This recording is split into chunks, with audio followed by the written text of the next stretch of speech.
যদি শান্তি খোঁজেন তাহলে আপনার সেরা ঠিকানা হবে এই স্থানটি।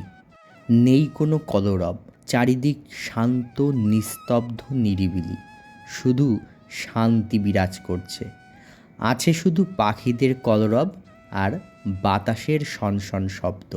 এই স্থানে একবার আসলে বারবার আসতে ইচ্ছা করবে।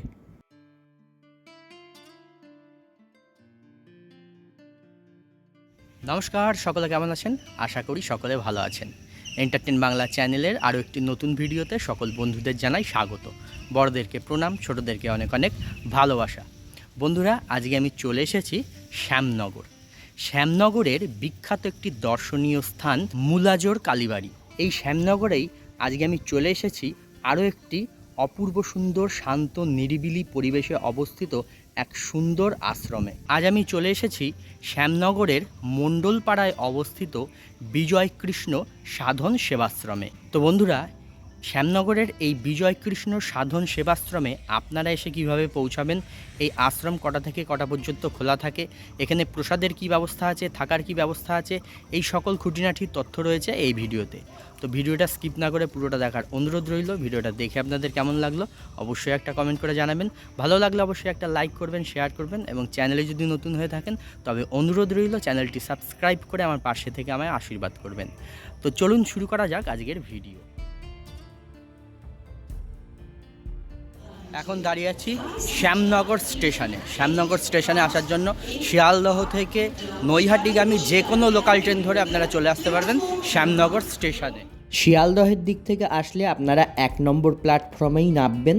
1 নম্বর প্ল্যাটফর্মে নেমে টিকিট কাউন্টারের সামনের দিকে যে রাস্তা বেরিয়ে যাচ্ছে, এই রাস্তা দিয়ে সোজা বেরিয়ে যেতে হবে।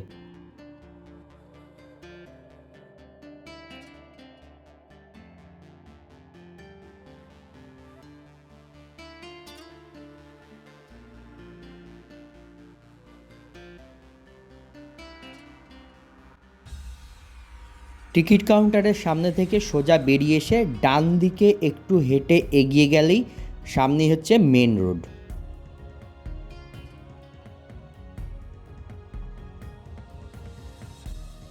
এইখানে যে অটো টোটোগুলো দাঁড়িয়ে আছে এইগুলো কিন্তু যাবে না। এইখান থেকে আপনাদের ডান দিকে অর্থাৎ রেল গেটের দিকে আপনাদের 1 মিনিট মতন হেঁটে যেতে হবে। আর এইখান থেকেই আপনারা অটো এবং টোটো পেয়ে যাবেন। এইখান থেকে অটোয় বা টোটোতে উঠে আপনাদের বলতে হবে মণ্ডলপাড়া বিজয়কৃষ্ণ আশ্রমে যাব।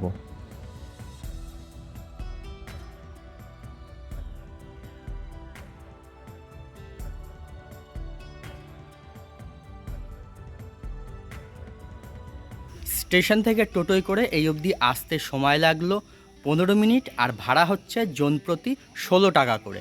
আমি ওই দিক দিয়ে আসলাম টোটোয় করে, আর এই মোড়টায় নামলাম। আর এই যে দেখুন, এই গলিটা ঢুকে যাচ্ছে, আর এখানেই দেখুন একটা বোর্ড দেখতে পাবেন। বোর্ডে লেখা রয়েছে শ্রী শ্রী বিজয় কৃষ্ণ সাধন আশ্রম। আর এই যে গলির রাস্তা, এই রাস্তা সোজা একদম আশ্রমের গেটে গিয়ে পৌঁছাচ্ছে। ওই যে দেখুন আশ্রমের গেটটা দেখা যাচ্ছে।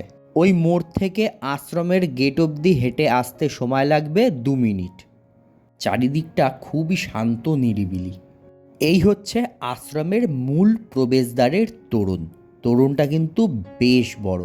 তোরণের সামনে শ্বেতপাথরের ফলকে দেখুন লেখা রয়েছে শ্রী শ্রী বিজয় কৃষ্ণ সাধন আশ্রম, পূর্ব বিদ্যাধরপুর, শ্যামনগর, উত্তর 24 পরগনা। প্রতিষ্ঠাতা শ্রীমৎ স্বামী পরমানন্দ সরস্বতী মহারাজ।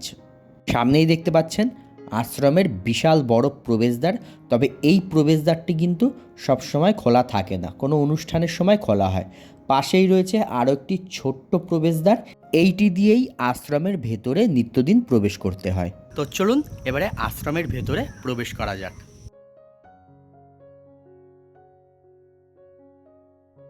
আশ্রমের প্রবেশদ্বার দিয়ে প্রবেশ করেই আপনাদের চোখে পড়বে শুধু সবুজের সমারোহ। আশ্রমের চারিদিকটা সবুজে মোড়া। এত শান্ত, নিরিবিলি, আধ্যাত্মিক পরিবেশ দেখে মন মুগ্ধ হয়ে গেল। আশ্রম প্রাঙ্গণ কিন্তু খুবই পরিষ্কার পরিচ্ছন্ন। এই আশ্রমে বিরাজ করছে শুধু অপার শান্তি। কোথাও কোনো রকমের কোনো কোলাহল নেই, চারিদিক নিস্তব্ধ, নিরিবিলি, একদম শান্ত। কী যে শান্তি লাগছে এই আশ্রমটিতে এসে, মন ভরে যাচ্ছে আশ্রমের পরিবেশ দেখে। আশ্রমটা কিন্তু বেশ বড়। এইটি হচ্ছে আশ্রমের সামনের অংশটা, প্রবেশদ্বার দিয়ে প্রবেশ করেই এই অংশটা রয়েছে। সামনেই রয়েছে একটা পুকুর, আশ্রমের ভেতরেই এই পুকুরটা কিন্তু বেশ বড়, দেখাবো অবশ্যই আপনাদের। প্রবেশদ্বার দিয়ে প্রবেশ করে ডান দিকে একটু এগিয়ে গেলেই আশ্রমের মূল মন্দির।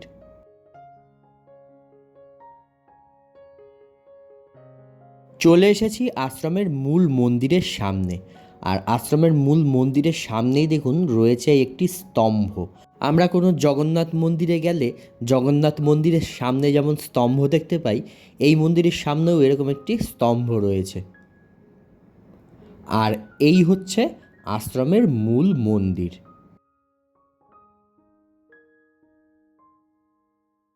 মূল মন্দিরের সামনে যে স্তম্ভটি রয়েছে, স্তম্ভের ওপরে দেখুন রয়েছে গরুর দেবের একটি মূর্তি।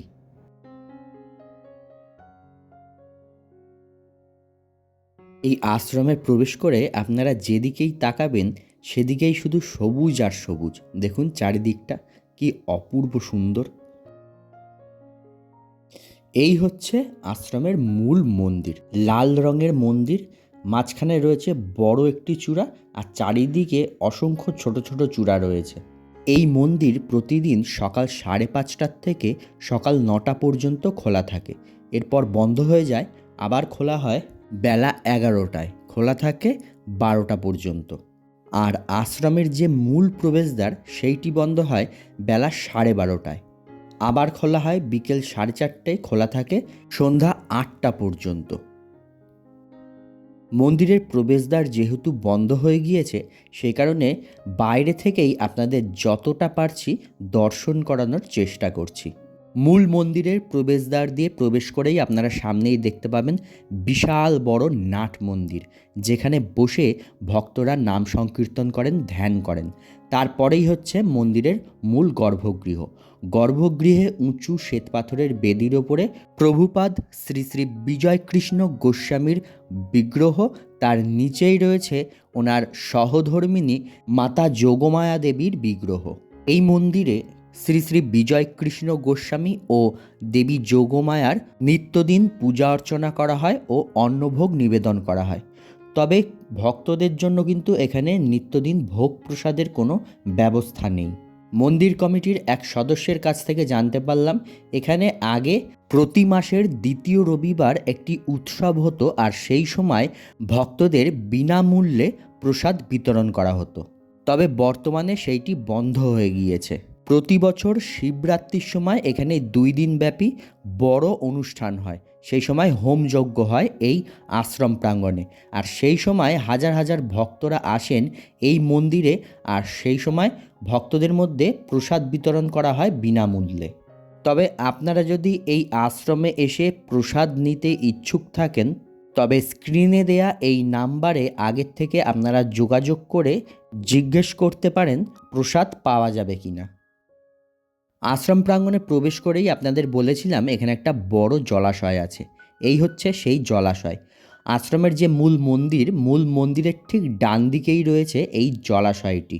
আশ্রমের সদস্যদের কাছ থেকে জানতে পারলাম, এই আশ্রমের যিনি প্রতিষ্ঠাতা শ্রীমৎ পরমানন্দ সরস্বতী মহারাজ, উনি এই জলাশয়ে স্নান করে আশ্রম প্রাঙ্গণের একটি গাছের তলায় বসে ধ্যান করতেন। এই আশ্রমের যে পরিবেশ ধ্যান করার একদম উপযুক্ত। কেউ যদি শান্তিতে একাগ্রচিত্তে কিছু সময়ের জন্য ধ্যানমগ্ন হতে চান, তাহলে এই আশ্রমটি আদর্শ জায়গা। এখন আমি চলে এসেছি মন্দিরের ঠিক পিছন দিকটায়, আর এখান থেকে দাঁড়িয়ে মন্দিরের চূড়াটা কি অপূর্ব সুন্দর লাগছে। মন্দিরের ঠিক পেছন দিকটায় এইটি হচ্ছে মন্দিরের ভোগ রন্ধনশালা। ভগবানকে নিত্যদিন যে ভোগ নিবেদন করা হয় সেই ভোগ এইখানেই প্রস্তুত করা হয়। এছাড়া মন্দিরের যারা সদস্যরা আছেন বা সেবায়েতরা আছেন, তাদের জন্যও নিত্যদিনকার যে রান্না করা হয় সেটা এইখানেই করা হয়। এখানে দেখুন থালা বাসন সবজিপাতি সমস্ত কিছু রাখা রয়েছে।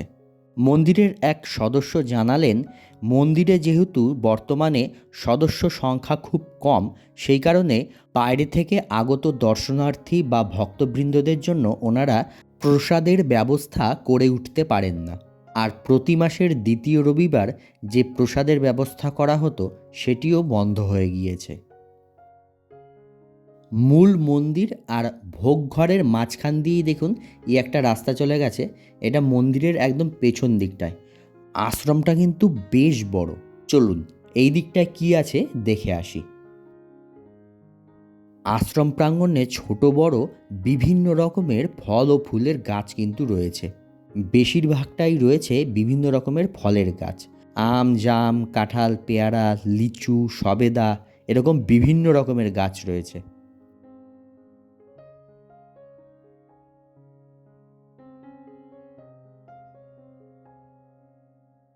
এখানটায় দেখুন রয়েছে পানীয় জলের ব্যবস্থা। আর এই দিকটায় দেখুন রয়েছে শৌচালয়, আর পরপর লাইন দিয়ে অনেকগুলো ঘর রয়েছে। আশ্রমে যখন অনুষ্ঠান হয় সেই অনুষ্ঠানের সময় কিন্তু ভক্তদের এইখানে থাকতে দেওয়া হয়। তবে এখানে কিন্তু নিত্যদিন থাকার কোনো ব্যবস্থা নেই। যখন শিবরাত্রির অনুষ্ঠান হয় সেই সময় দুদিন ব্যাপী এখানে বহু ভক্ত সমাগম হয়, সেই ভক্তদেরকে এই কক্ষগুলোতে থাকতে দেওয়া হয়। আর এই যে বিল্ডিংটা দেখছেন, যে জলাশয় রয়েছে জলাশয়ের একদম সামনে, এইটি হচ্ছে এই আশ্রমের যারা সদস্যরা রয়েছেন বা সেবায়েতরা রয়েছেন ওনাদের থাকার জায়গা।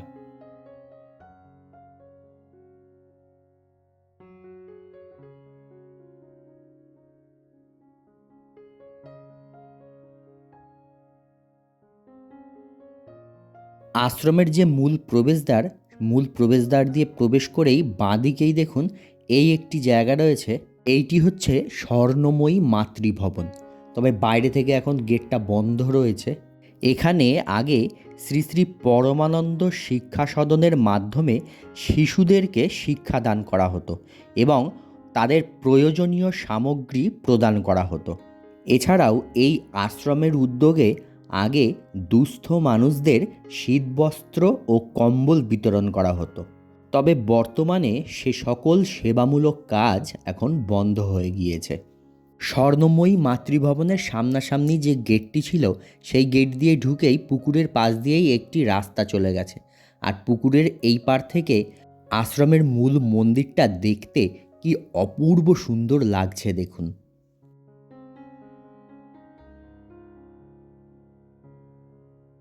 এই রাস্তা দিয়ে সোজা এসেই এইখানে দেখুন একটা গেট রয়েছে। তবে এইটা কোন ভবন বা এখানে কি হয় আমি ঠিক বলতে পারছি না। চলুন তাও একবার ভেতরটা ঘুরে দেখে আসি। এখানেও দেখুন এই একটা বড় বিল্ডিং রয়েছে, আর এই সাইডে রয়েছে একটা মন্দির, টালির চালা দেয়া মন্দিরটা দেখুন। তবে এটা কি মন্দির আমি ঠিক বলতে পারছি না, কারণ সামনে মন্দিরের গেটে তালা দেয়া রয়েছে। এরকম কিন্তু এখানে অনেক কক্ষ রয়েছে, অনেক বিল্ডিং রয়েছে এই আশ্রমে, যেগুলো সবগুলোই বন্ধ হয়ে পড়ে রয়েছে। এই আশ্রমের এক সদস্য জানালেন, এই আশ্রমটি কিন্তু আগে উৎসব মুখরিত ছিল। বিভিন্ন সময় বিভিন্ন রকমের উৎসব হতো বিভিন্ন রকমের সেবামূলক কাজ। তবে বর্তমানে লোকবলের অভাবে সেই সকল কাজ বন্ধ রয়েছে। সম্পূর্ণ আশ্রম দর্শন করে চলে আসলাম আশ্রমের মূল মন্দিরের সামনে। আর মূল মন্দিরের সামনেই দেখুন এই দিকটায় রয়েছে আরও একটি মন্দির। সামনেই এখানে ছোট্ট একটা সুন্দর নাট মন্দিরের মতন করা রয়েছে। আর এই হচ্ছে মূল প্রবেশদ্বার। এই প্রবেশদ্বার দিয়ে প্রবেশ করে এই মন্দির প্রাঙ্গণেও দেখুন কত রকমের গাছ রয়েছে, বিভিন্ন রকমের পাতাবাহারের গাছ, ফুলের গাছ। আর এই হচ্ছে মন্দিরটি। এইটি হচ্ছে শ্রীমৎ পরমানন্দ সরস্বতী মহারাজের সমাধি মন্দির।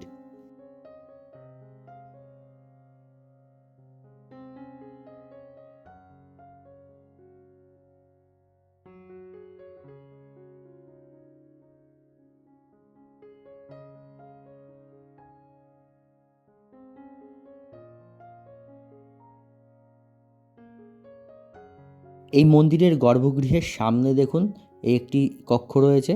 এখানে একটি সিংহাসনে রয়েছে শ্রী শ্রী বিজয় কৃষ্ণ গোস্বামী ও মাতা যোগমায়া দেবীর চিত্রপট। আর গর্ভগৃহে শ্বেতপাথরের বেদির ওপরে রয়েছে শ্রীমৎ পরমানন্দ সরস্বতী মহারাজের একটি বিগ্রহ।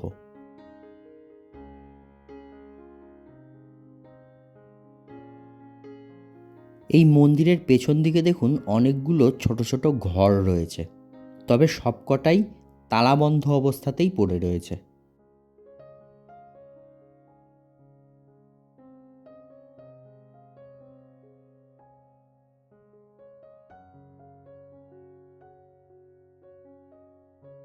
এখানটায় দেখুন জলের ব্যবস্থা রয়েছে। আর এই যে ঘরগুলো রয়েছে, যতদূর সম্ভব এই ঘরগুলো হচ্ছে ভক্তদের থাকার জন্যই হয়তো।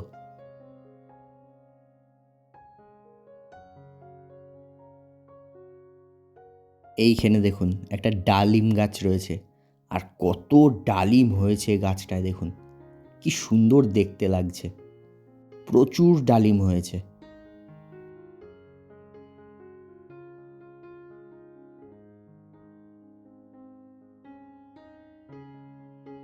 তো বন্ধুরা, শ্যামনগর মণ্ডলপাড়ার এই বিজয় কৃষ্ণ সাধনা আশ্রমের ভিডিও আপনাদের কেমন লাগলো অবশ্যই কমেন্ট করে জানাবেন। তো আজকের মতন ভিডিওটা এখানেই শেষ করছি। দেখা হচ্ছে পরবর্তী নতুন কোনো ভিডিওয়ে।